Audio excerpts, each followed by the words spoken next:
Right, here we go with question 3 for the calculus paper, achieved and merit questions. Right, for this one here, we are asked for the function, we're given the gradient function, we have to find the original. So we have to anti-differentiate. So we want the actual function. So we're going to add 1 to the power and divide by the new power. So I just copy it out, add 1 to the power, divide by the new power, make an x appear, add a constant. So that's the same as 2x squared plus 5x plus c. Now we've got the point 0, -4, so we're going to put -4 as your y value, which y is the same as fx. They're the same thing, so we replace fx with y, which means we replace y with -4. And we put 0 in for x, so as long as you know your 0 times tables, you should be right here. So you'll get that c equals -4. So rewrite your function out again, y equals 2x squared plus 5x minus 4. And they give you an achieved mark for doing that. Pretty good. Okay, here we've got a car accelerators from rest at its starting position. That means probably the constants will be 0 and the time will be 0 at the start. It's got an acceleration of 2 meters per second squared for 10 seconds. So if we've got the acceleration equals 2 and you want to find the velocity, you have to anti-differentiate the acceleration. So you've got to make a t appear. So it'll be 2t, and because it's from rest, it will be plus c, the c will be 0.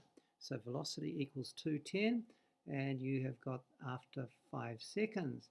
So we're going to put 5 into there, 2 times 5, which equals 10 meters per second. Here we go, here's the velocity. How far has the racing car traveled in this time period? How far is a distance? And so we're going to anti-differentiate the velocity. So we've got, hold on, that's in green, we've got velocity equals 2t. So the distance, s, is going to be 2t, add 1 to the power, divide by the new power, plus c. Because it started at its starting position, c is 0, so we've got the distance equals t squared.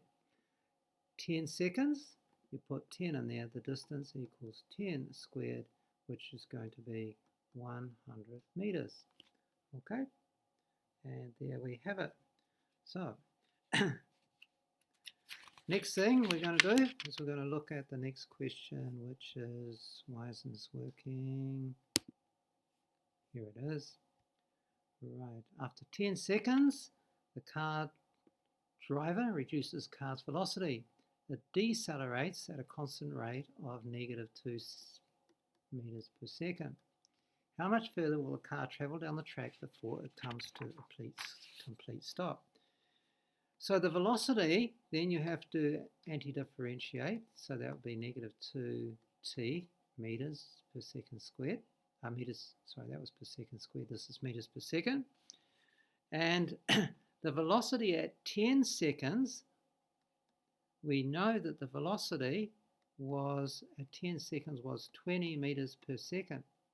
And so therefore it will take 10 seconds to slow down, because we go 20 equals -2t, so -20 because it's slowing down, so t equals 10. It's going to take 10 seconds to slow down and stop.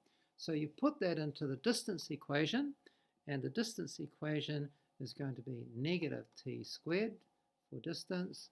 I should do that in a different color because it's a completely different equation. So the distance, anti-differentiate that, is -t squared, 2t divided by 2, and you put the 10 in there for 10 seconds, and so that's -10 squared. It's going to take another 100 meters to slow down and stop. Here we go. That's for merit. Hope you enjoyed that.